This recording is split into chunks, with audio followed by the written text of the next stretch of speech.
everybody. Welcome to the training, learning, and development community. Thanks for joining us today. Looks like we're going to have a pretty good crowd in already this morning. So let's see. Teresa, Joe Cook, thanks for coming in.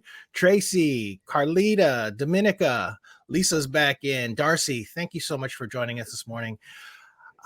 This is a conversation that has been kind of planned for a while since Christiana and I started talking about this topic last year. We went back and forth with it a little bit, and Christiana finally had a brilliant idea of inviting Trish Uhl over to join us for this conversation, and I'm so excited to have her here. I don't know if if you're not familiar with Trish, you should be. Trish is keynoted a couple TLDC events, like the first one, TLDC 16 in San Diego, which was a blast, and then she joined us in Phoenix as well with absolutely brilliant stuff. And so we're honored to have her here again.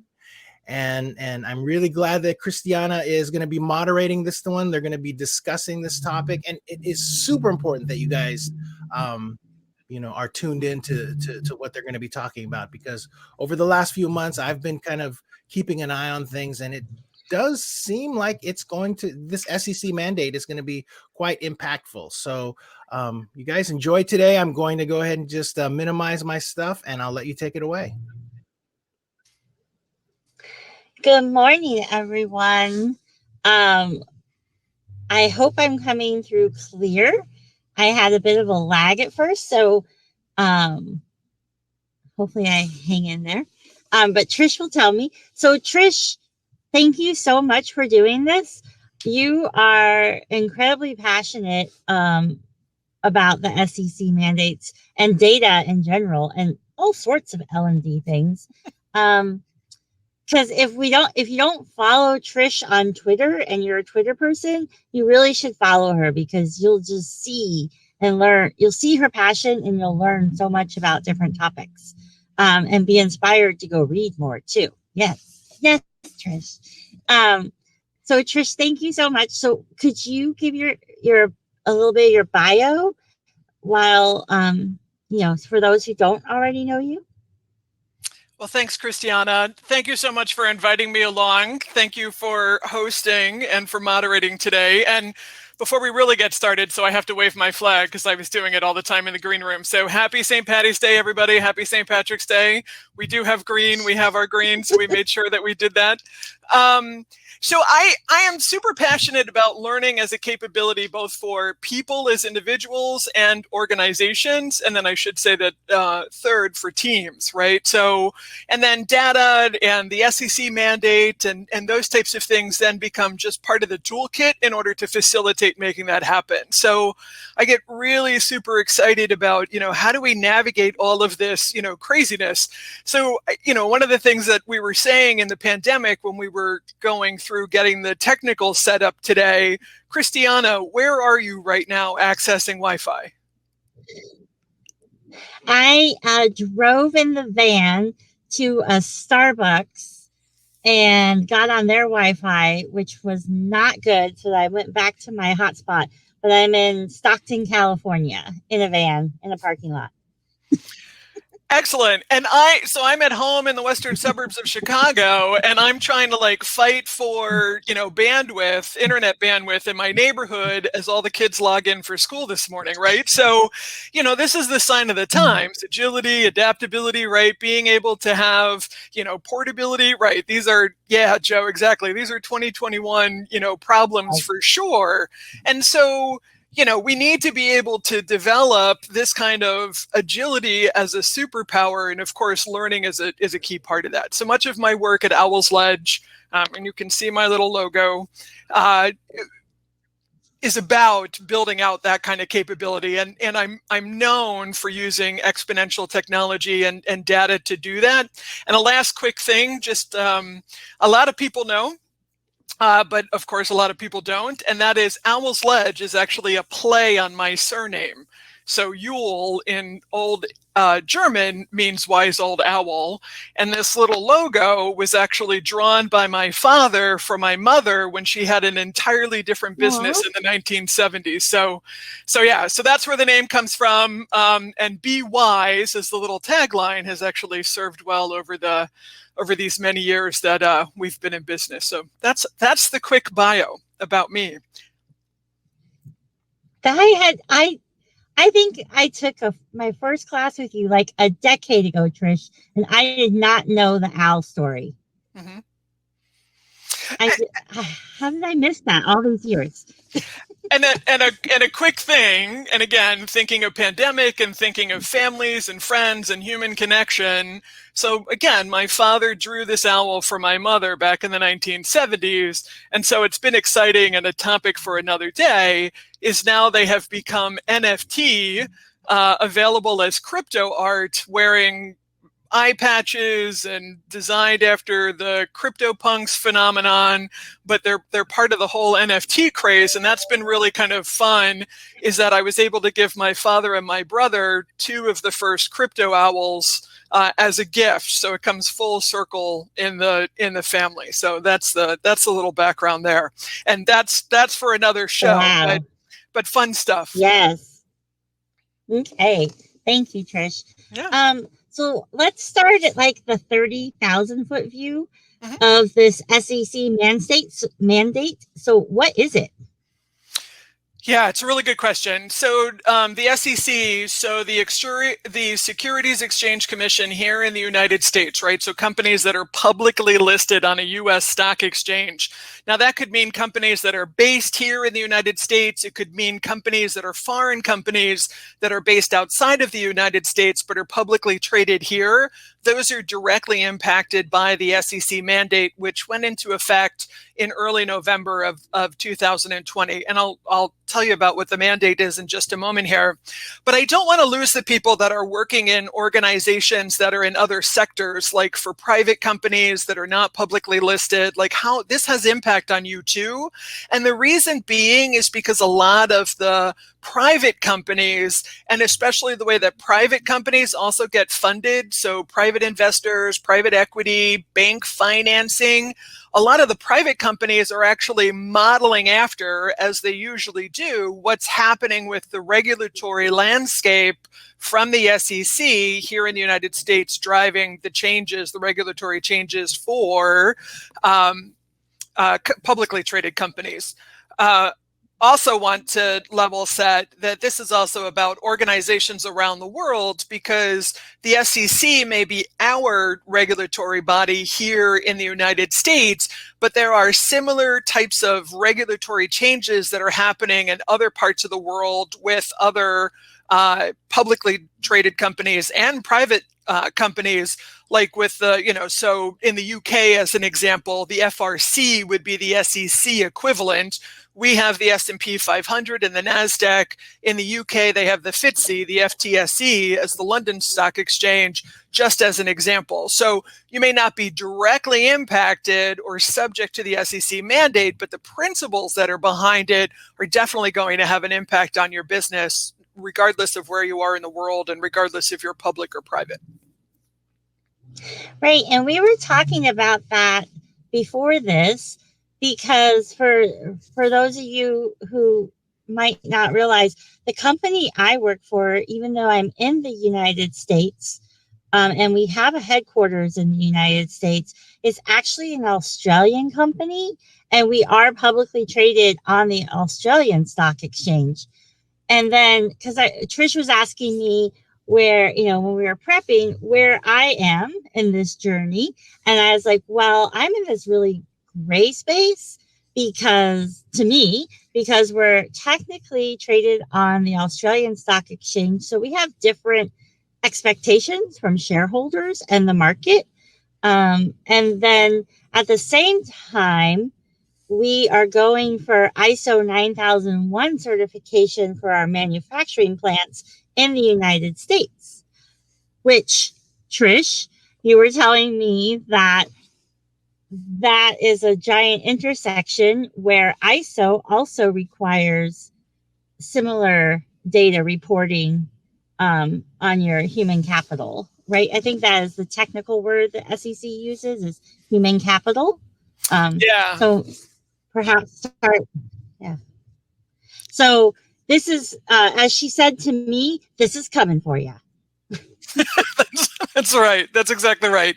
So what is the mandate? Yeah. And Christiana, like we're saying, what is this human capital, piece, and how does it apply to folks in L&D? If you're on the instructional design side, if you're on the training delivery side, maybe you work in change management, maybe you work in OD, maybe you do more of the traditional HR function. Like, how does this apply, right? On a very practical level and down to our work.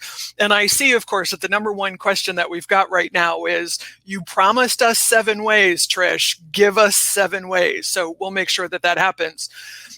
So the first thing is with the SEC mandate is that if you think back, for those of you in the United States, we can think back to the Great Depression in the late 1920s and the early 1930s. And basically what came out of that was a lot of the corporate regulatory landscape actually came out of the Great Depression. So that was actually in 1934 is when the SEC was founded, or it might have been a little bit earlier. It might have been like 1932. But the SEC became an organization, was established because of what happened with the leading up to the Great Depression.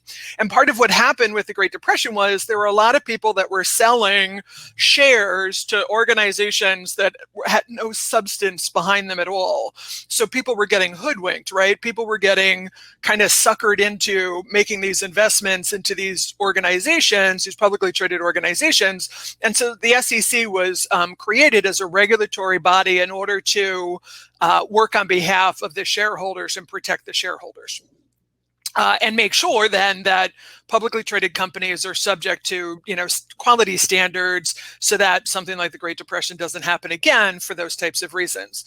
And so since 1934, the only people metric that's been required of publicly traded companies in the United States. Does anybody know? I'm looking at the chat. Does anybody know the only people metric since 1934 that was required up until this point?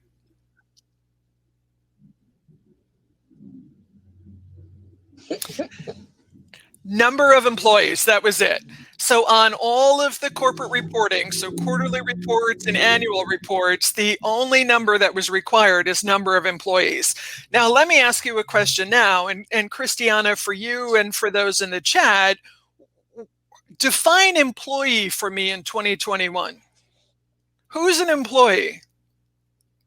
Oh, right. At my company, we have our FTEs, our part-timers, our contractors, our what is it when they have like is it the H1?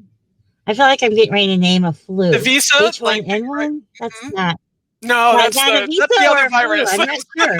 So yeah. Yeah, Lisa's got it. Yes, the H1B H1B visa. Right. There's so many terms that are out there. But exactly. So so a lot, right? So a lot has really changed since 1934. And so let me also ask you this. Have you all heard the term, and Christiana, have you heard the term that people are our greatest asset? Yes. Yes. So what does that mean? So when we hear executives, No, I was going to say, I think it's because we've moved more to a knowledge-based economy, and that is where that's what the product is, right? It's in here now. But yes, Lisa's saying people are people, not assets. This is true. So people are people, they're not assets. So let's talk about this whole idea about what human capital is. So human capital is not something that belongs to organizations. Human capital is something that belongs to us, the humans, the people. And we generate, so we have human capital that we have within our being, right? That we have tacit, right? Internal to ourselves. Like Christiana, you were just saying, like knowledge, like our skills, our experiences. But we also have external human capital. That's the intellectual property that we create. That's the relationships that we have. Has anybody here ever had a really fantastic customer service experience? What was behind the customer service experience? Was it a person? Yep. Lisa says yes. Melissa, you bet. Julia, absolutely. So it's those types of interactions, right? Being able to interact with people, right? And being able to have that human connection that we remember. And can you feel it? Like when you think about that moment of that super crazy good customer service experience, does your body fill with emotion? Like, do you feel the sensation of what that felt like? So that's human capital. So we in organizations have people that are not assets, but people generate human capital, and human capital can be manifested in a number of different ways. Some of it tacit, internal to us, and some of it external, explicit, that's in the external world, like intellectual property, reputation. So we as humans build brand, right? We deliver excellent customer experiences. That's what human capital is. And so here's your number one way that we on the learning function and any of the people practices actually contribute to human capital is that the investments that are made in our inputs and our activities to generate the outputs, right? So whether that's virtual training or micro learning, or that's job aids or performance support, or whatever solutions we create, those outputs are investments into generating more human capital. Got it? So put that together for me. So Christiana, how does that hit you? How does that? Well, specifically in L&D, it makes me start thinking that what we're doing from closing the gap on knowledge, whether it's soft skills or technical skills, increases our value, right? And so then I'm left with that age-old conversation that I probably don't want to get into today about ROI and how do I show this? And is there such a thing as ROI? But that's probably for part 2. I feel like we're going to need a part 2, and it's only 19 minutes in on my end. But anyway, yeah. So I think that's right. What we do to make people smarter, better managers, better technicians, better whatevers, increases the value of the company. Now you have, excellent. Now you have, Christiana, in the work that you do, what is the nature of the company that you work for? Like, what do you guys create? Slot machines. Okay. And is there creativity behind the slot machines? Yes. So describe we have artists, musicians. So yeah, we have artists. So there's the literal once, a game character like Dragon. Okay, Wizard of Oz. Yes. That's not us though. So let's not talk about Wizard of Oz, Lisa. Let's talk about Buffalo. We're Buffalo. That's okay. So, we hire artists that actually draw the buffaloes and draw all the animations and little mini films. And we have musicians, like legit. These are their job titles, not just people who can play, an instrument.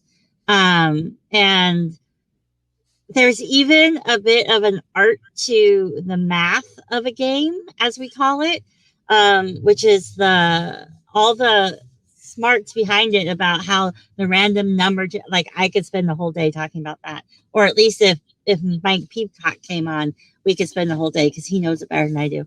But yeah, and there's even a bit of an art to coding, right? I can't code.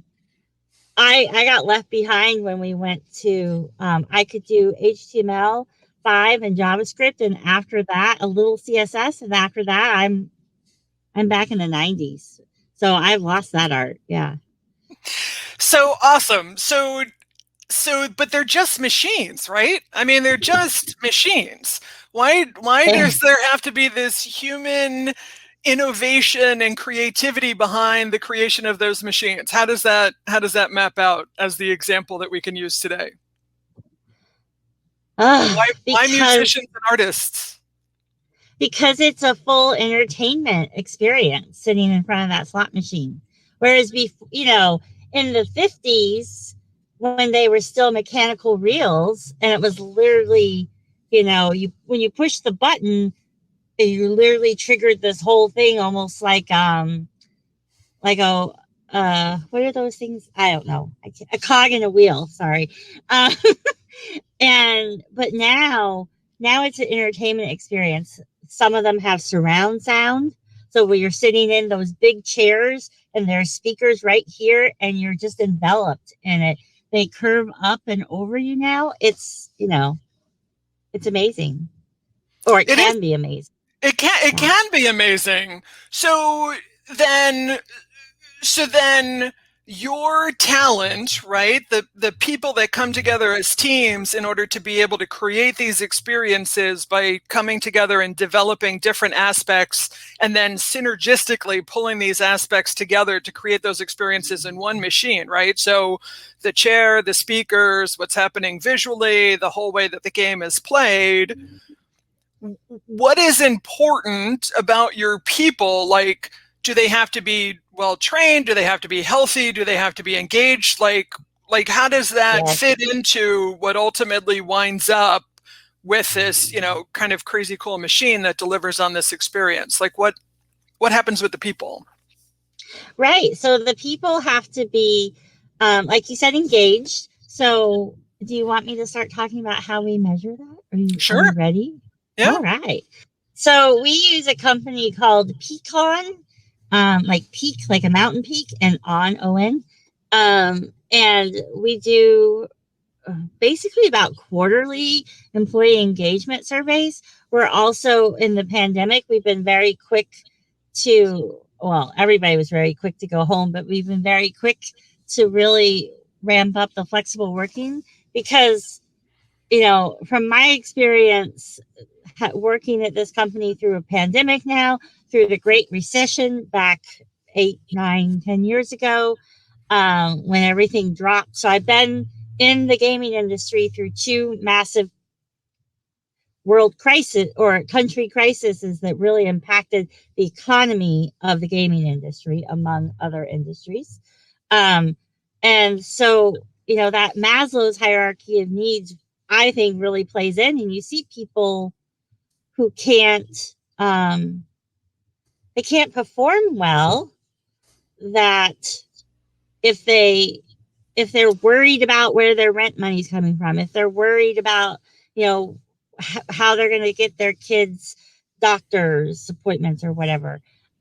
So we have that, but sorry, I think I've gone down a rabbit hole. No, but it's great. But all of those things but that's life in the pandemic, right? Yeah. And so how do those things impact engagement? And then how does that impact work? Their work. Because if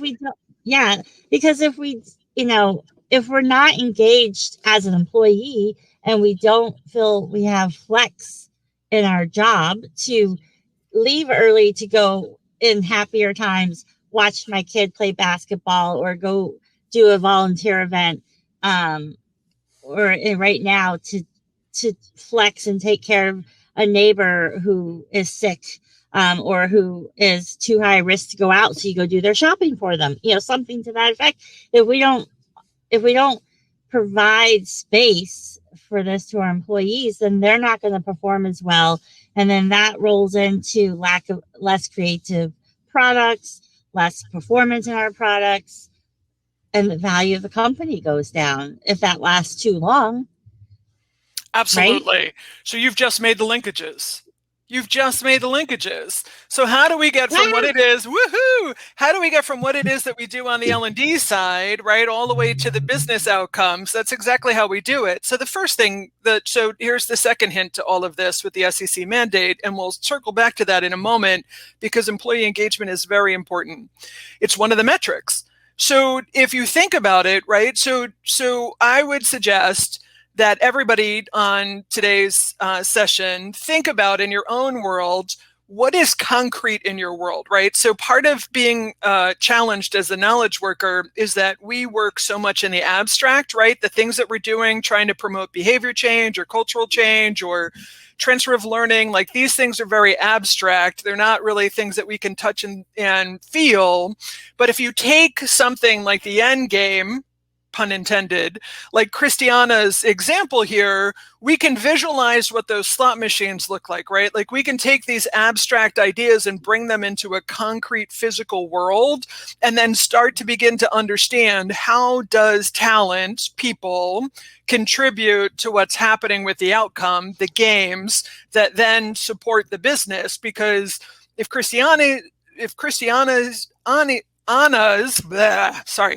if your company doesn't keep up, then that opens the doors for competitors to step in. And as the economy comes back, especially, in the markets where it's opening up and people can actually come and play these games again and be in physical spaces like in Australia, then, what's the phrase? Nature abhors a vacuum.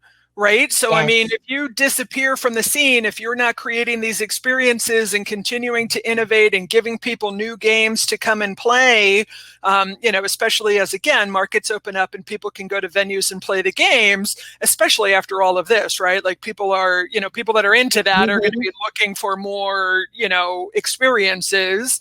Then somebody else is going to step in because, again, nature abhors a vacuum.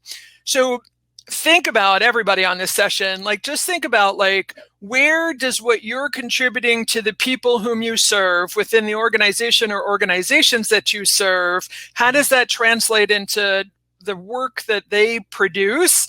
And then how does that manifest in the physical world to ultimately deliver an experience to some end customer somewhere down the line? And I'm looking at the chat. Can you all think of something in your world that might have those types of linkages? So what Christiana is describing are things that are material to her business. And the word material and the word materiality are very important when it comes to the SEC mandate. And also when it comes to these other regulatory bodies around the world, you're going to hear a lot about principles-based, and you're going to hear a lot about whatever is material to the business.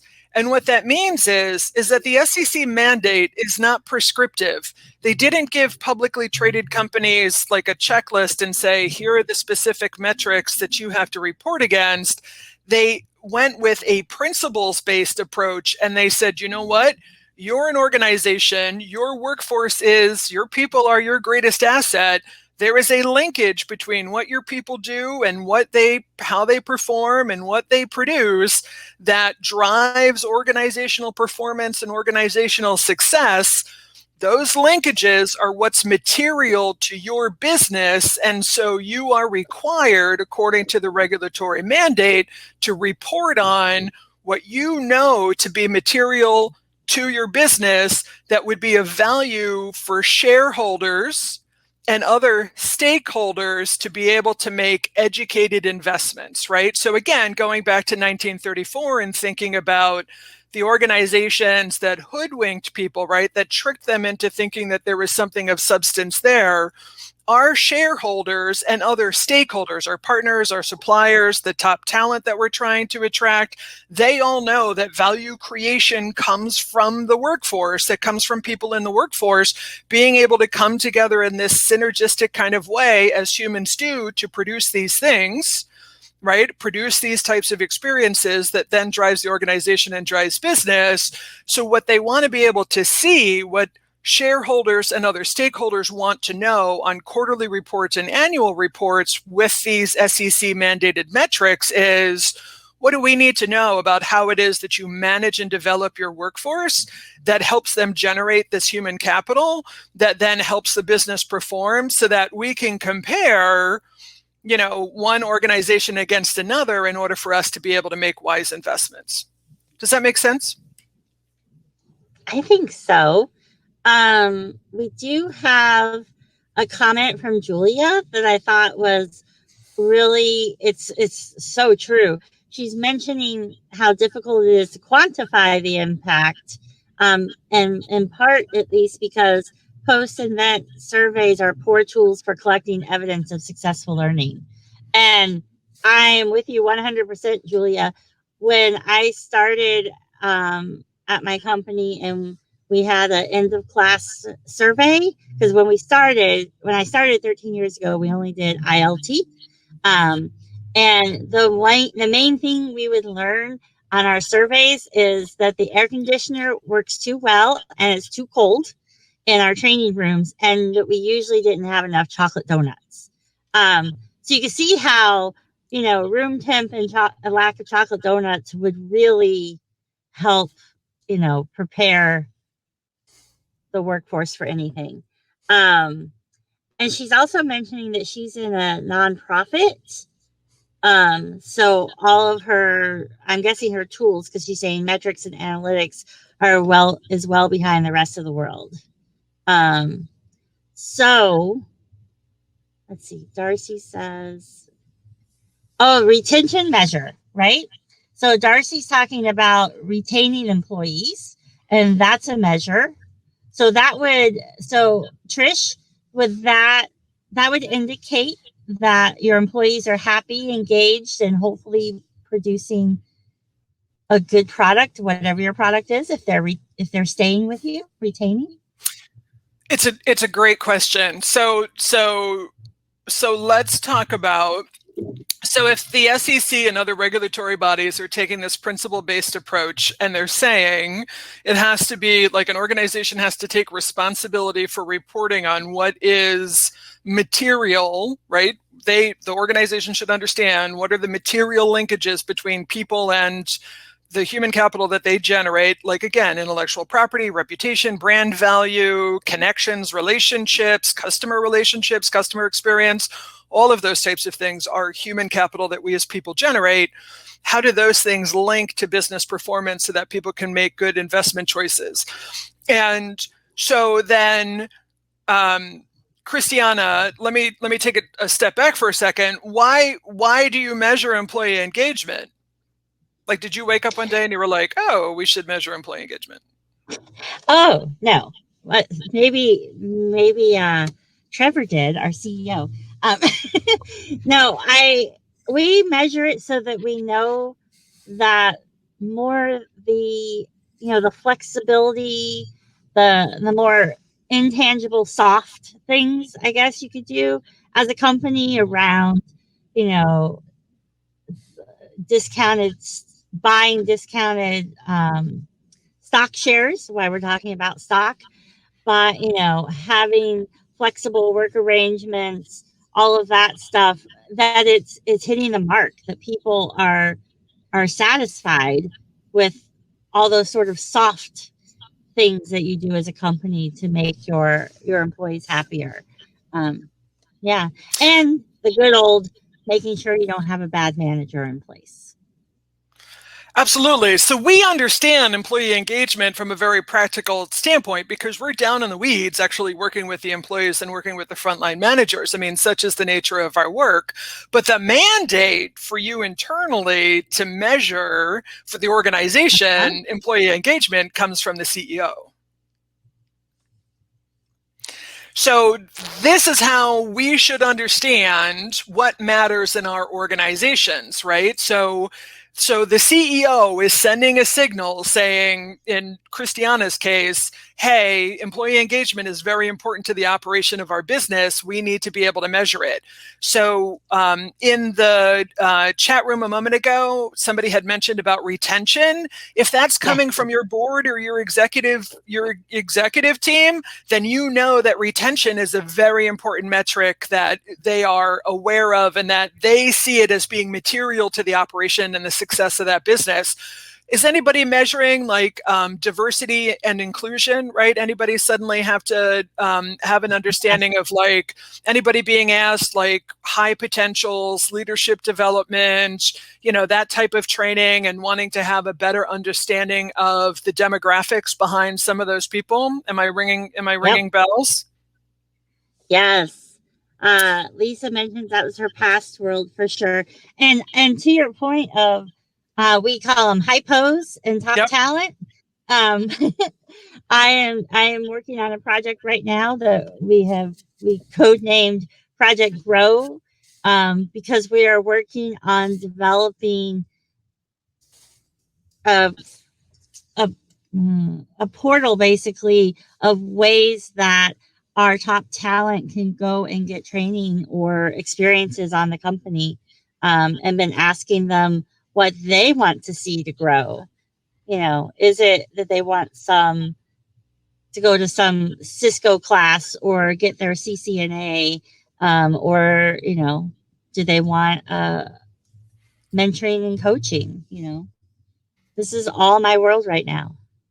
Exactly, because what happens, so that development cycle for the high potentials and the top talent, so I think of Beverly K, right? Either, develop them, watch them, help them grow, or watch them go, right? So we're not going to hang on to top talent unless they feel like they're being developed by the organizations that they, take advantage of opportunities with, because they know, top talent knows that the world is moving very fast. And if you wind up with an organization and you kind of stall out and you're not able to continue to, learn, unlearn, and relearn, they're going to go find someone else to work for, because they're going to feel like otherwise they're not getting what they need and could potentially be left behind. And nobody wants to be caught out with that right now.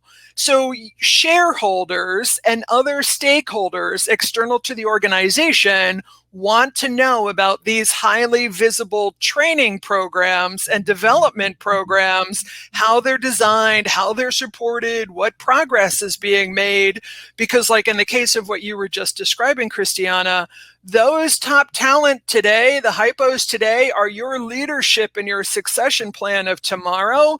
And if that program is not up to spec, no disrespect to you, but if shareholders don't have the confidence that what you're doing at your organization is actually generating employee engagement, is helping to drive retention, is helping to retain that top talent, so that there's a level of confidence that you as an organization have the talent that you need to fill the succession plan and continue to operate at a high performing level over time, because you have the right fit and ready workforce in place by which to do that, then they're going to look at your organization compared to your competitor organizations and then make a choice based on whose narrative they believe around human capital. Are we starting to put pieces together here? I think they might be. I do want to make sure, because it's 39 after, that we hit the 7 ways, because I know we've called out one so far. Have we called out others yet? We have. So what was the first one? I'm looking at the peanut gallery. Yeah, I was going to say, don't ask me, because I'm on air. So, Julia has something.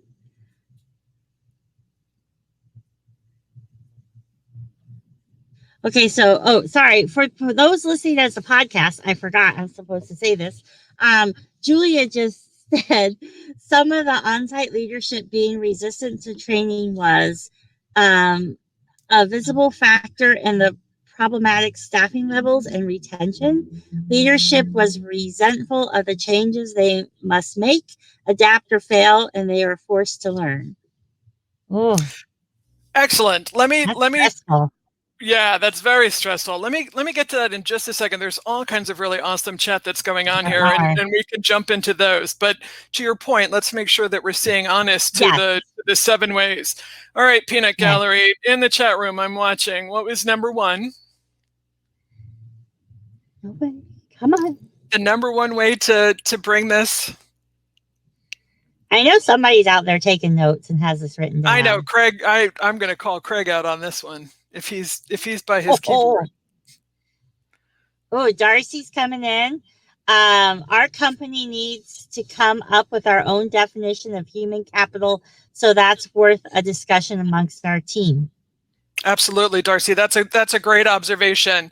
So the first thing is we need to make those linkages, right? So we need to make those linkages. It's not just about us anymore. We need to make this shift from really human resource management and looking at people as a cost to looking at people as an investment and human capital management, right? So the money that the organization, the time, the effort, the resources that are invested in us and what we do in L&D, instructional design, training delivery, change management, what have you, that we then are contributing to helping people develop the skills, the capability, the knowledge, the relationship capital, the social capital, right? Like we have broad responsibilities here to help them then generate the human capital that then produces the things or the services, the products or services or both that the organization uses in order to be able to engage the end customer or end clients and actually pursue its vision and its mission, right? So we need to make those linkages. The second thing is we need to make it concrete. Right. Take your abstracts, right? We deal with abstract concepts all the time. Again, learning transfer, culture change, behavior change, sustainable training, like all of those types of things. Make it concrete. Just even sitting down on a piece of paper, just map out, get from you to the end customer that delivers, how your organization delivers some kind of value. We need to have a better understanding just at a very information flow level. How do those things connect? Don't worry about the math yet. Don't worry about the measures and the metrics. I'll give you those. I promise I'll give you those. I will give you so many measures and metrics by the time we get to the top of the hour. Like, you'll be like, Trish, stop, please. No more. We don't need any more math or statistical methodologies or qualitative analysis or quantitative analysis. Like, please just stop. So just think, like, again, how does it go from whatever you're working on, instructional design, training, delivery, how does that matter downstream to some value being produced that keeps your organization in business? And think about it as, make it as concrete. If you can do it around like a product line, that would be great, because then in the physical world, we have an easier time of sort of thinking about that, and we can draw things on paper. Like, again, we can visualize Christiana's companies' slot machines, or at least we probably have some idea of what a slot machine looks like, even if we don't know that brand specifically. So make it concrete. The third thing is, if I'm talking about materiality that's coming from your executive team and your board, and I'm talking about that they now have to report that in the quarterly reports and the annual corporate filings, then where can you go to find out what matters to your executive team and your board if you don't know already? How can you find out? Is it retention? Is it D&I? Is it engagement? Like, where might you look? And I'm looking at the chat. Right. People are kind of bashful today. I know, they didn't know there was going to be a quiz. There's always a quiz.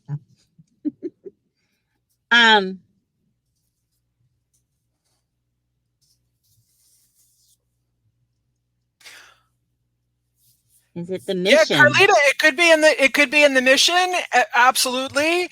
And it could be, if you're a publicly traded company, one of the things that many companies have been doing before the mandate came into place was that they were reporting sustainability metrics, including things about human capital and people, in reports that were separate from the annual report.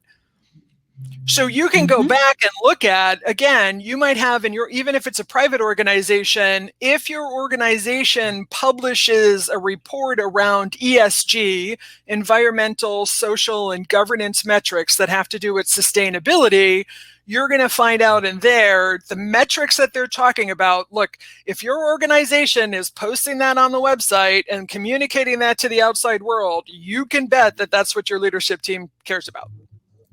Does that make sense?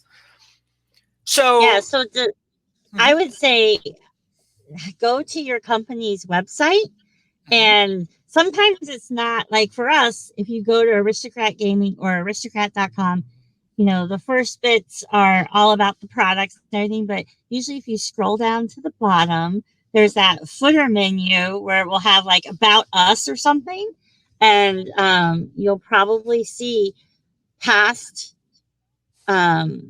annual reports and that sustainability site. That's where ours is. It's on, we have a sustainability site. We have a person in charge of sustainability. I think we made that role about 3 years ago. We never had that role before. And last year we added 2 full-time DE&I people in the company of around 5,000-6,000 people. Those are globally. great observations, right? So then it's like, okay, now the pieces start to kind of come together, right? Like a picture is forming. And you're absolutely right, Christiana. Like, even if your organization doesn't post like an ESG or sustainability report or a quarterly or annual report for investors because you're not publicly traded, think of a brand that you like. Okay, so as a consumer, what company or brand do you like that you now want to go look at, and they're publicly traded, and go look at their investor information on their website, and you're going to see people stuff everywhere. You're going to be like, oh my good grief, like I had no idea that all this human capital stuff was now being reported. That's what I'm talking about. And whatever you see reflected in those documents that's being externally reported, then you're going to know that's going to be, a big St. Patty's Day flag that says, hey, pay attention here, because this is what the exec and the board and the leadership team is paying attention to. And most likely because it connects to something in the outside world. It's something that shareholders care about. It's something that top talent cares about. It's something that partners and creditors care about. Like, that's why it's getting reported out. And so it's not enough. So that's how we can learn what this is, right? So those first 3 things. The fourth thing is, again, understanding the concept of materiality. So once you sort of conceptually lay out the linkages at a high level between what you do and how your organization creates value, I want you to think about materiality. What is material in those interactions? Right? You can journey map this. You can use some design thinking in order to do this. Like, you can lay this out and go, okay, how does what I do get all the way to value to some end customer that keeps my company in business or operating, right? So even if you're in a nonprofit, like, how does it keep operating? So materiality would be number 4, really understanding materiality. Number five is going to be understanding about risk. So risk comes down to what we were talking about before, Christiana, what you were talking about with the high potentials and the top talent. Let's say, and I apologize, I'm going to use you as the guinea pig for just a moment here. But let's say that even through no fault of you and your team, the high potentials have a terrible experience going through this development program, these development opportunities, and half of them leave the organization over the next 18 months. Right. Big trouble. Why? Because one, it's really expensive to replace people, no matter what their level is. But if they're hypos, you're easily looking at trying to find another hypo. Sometimes feels like a needle in a haystack type thing. And what I think the current metrics are, you spend basically 1.5 times this person's salary to fill the role. So that's money, that's time, just looking for the person, besides the fact that while you don't have that artist, that musician, that wonderful instructional designer on board, they're not, during that role's open, nothing's being made, right? And so it slows down everything. It impacts everything, right? So is that material to your business? Yes. So if you were operating under the SEC mandate, if your organization, just as an example, was operating under the SEC mandate, would those departures have to be reported? Yes. So we would need to talk about turnover and retention. And would we break it? So Trish, would we break it down between hypos and non-hypos, for lack of a better word, right now? You would. Oh, Because wow. is it going to be of material interest to the shareholders? Is that information that would be critical to their decision on whether or not they keep their investment with you or go somewhere else? Yes. Right. Because if we have, we've done the talent wheel thing in the past where you have the nine slots to put people in. And you need your solid citizens and your I can't remember the other word. Oh, well, whatever. They're solid citizens because those are the people who come in every day and keep the business going. But you also need the hypos to innovate and take you forward, right? And then the hypos hand off something as business as usual. Yes, 9 box, Craig. To the people who are, the solid citizens who churn through everything. But if all you have is solid citizens, then you're probably not innovating. Is that fair? They're busy doing the operational work. So right. So exactly. So shareholders are going to want to know about this. They're going to want to know about the hypo program. They're going to want to know about progress over time, right? So think about quarterly reports. They're not going to want to hear about it just once a year, and they're not going to wait for it just to be documented in the reports. Any kind of earnings forecast or analyst calls or your executives being on any kind of media promotion, like here in the, in the States, like they're on CNN talking about, next quarter's forecast, human capital, what's happening with people, what's happening with training is now part of those talking points. And so that's risk, right? So we've got risk of the high potential program not working out because that could have a massive detrimental impact on the people and on the business, right? And impede the organization from being able to perform. And if that's getting communicated externally because they're now required by law to do that, that's the big change. The big thing about the SEC mandate is it's now part of securities law.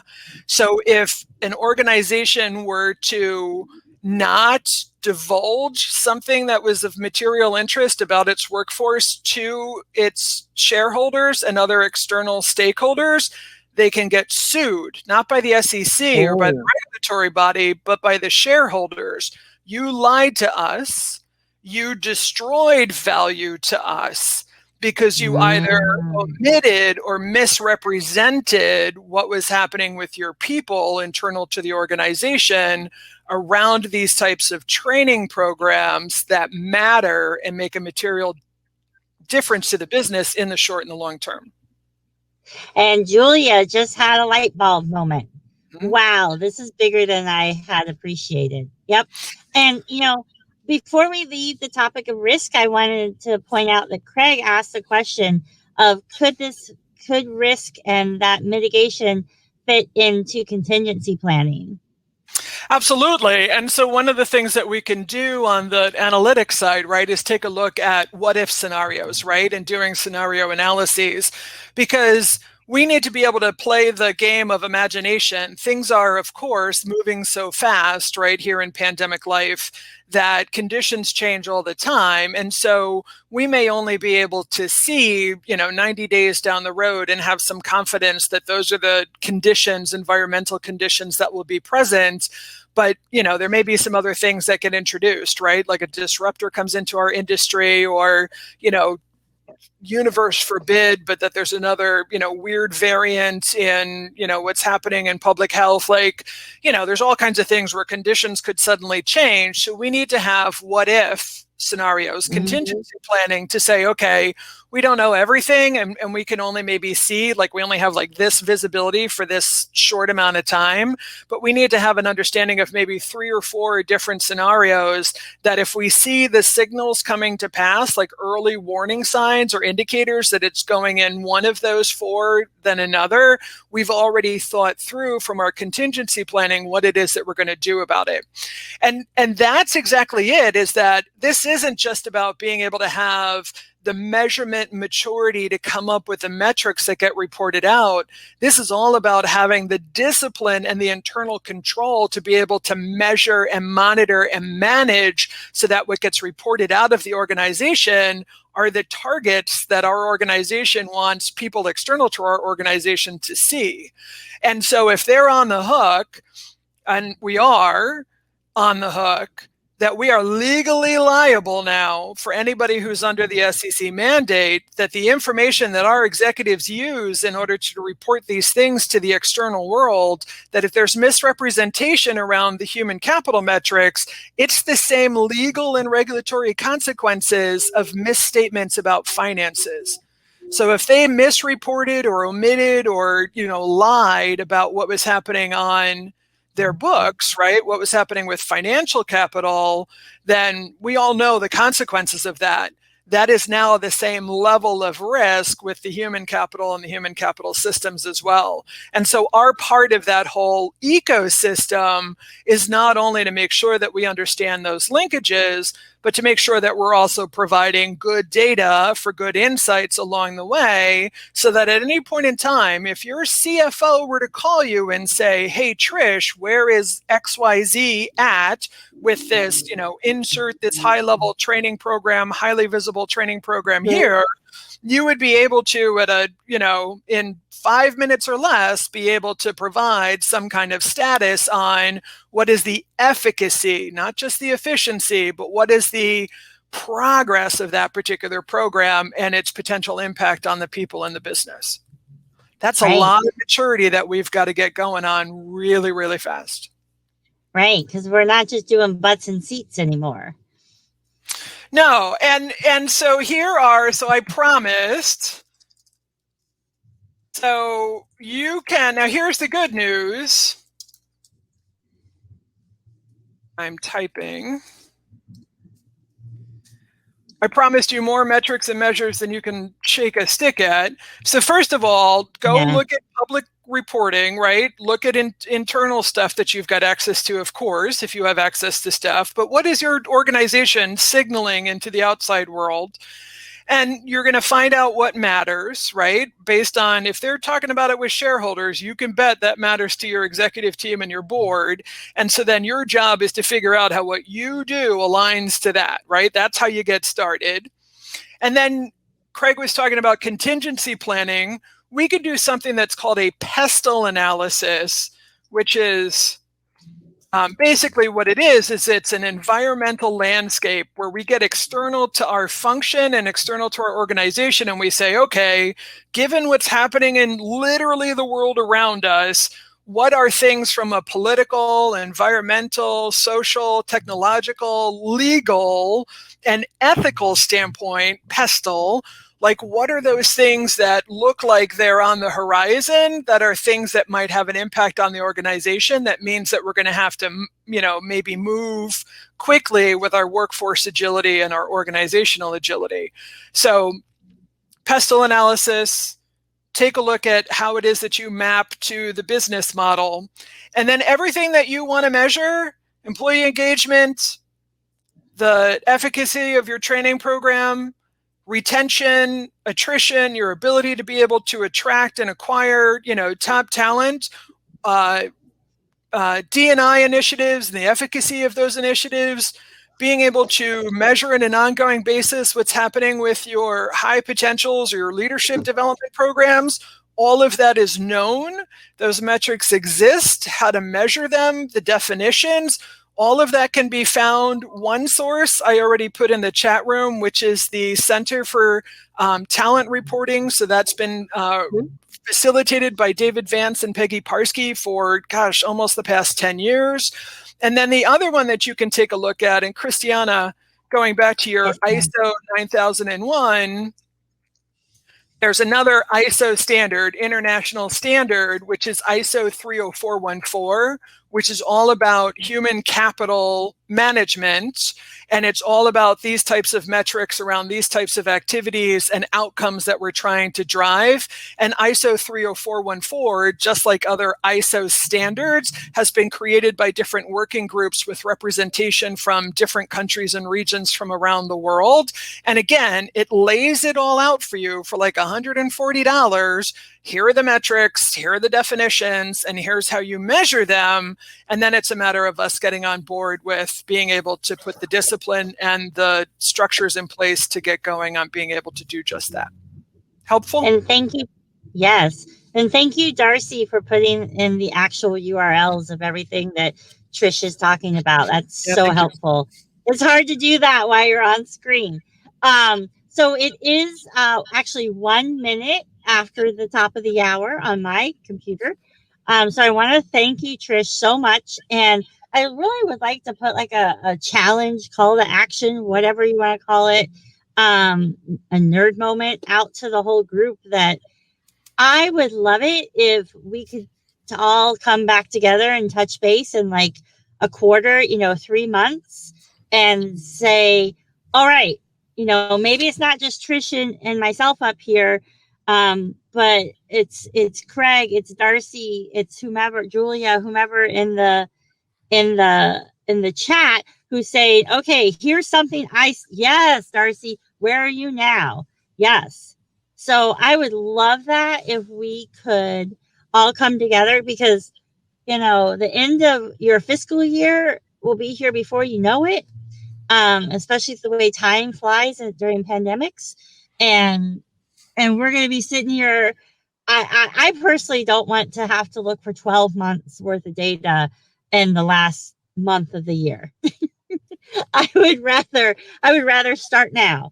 So yeah, I think this would be awesome if we could all come back together and do this quarterly for a little while. But I'm also a nerd, so. Hey, I'm sorry, I'm going to wrap everything up since it's been an hour, Yes. but I wanted to know, how would people get a hold of you, Trish, if they needed help with this and wanted to sort of connect, you to their organization to make smarter decisions about how this mandate affects them?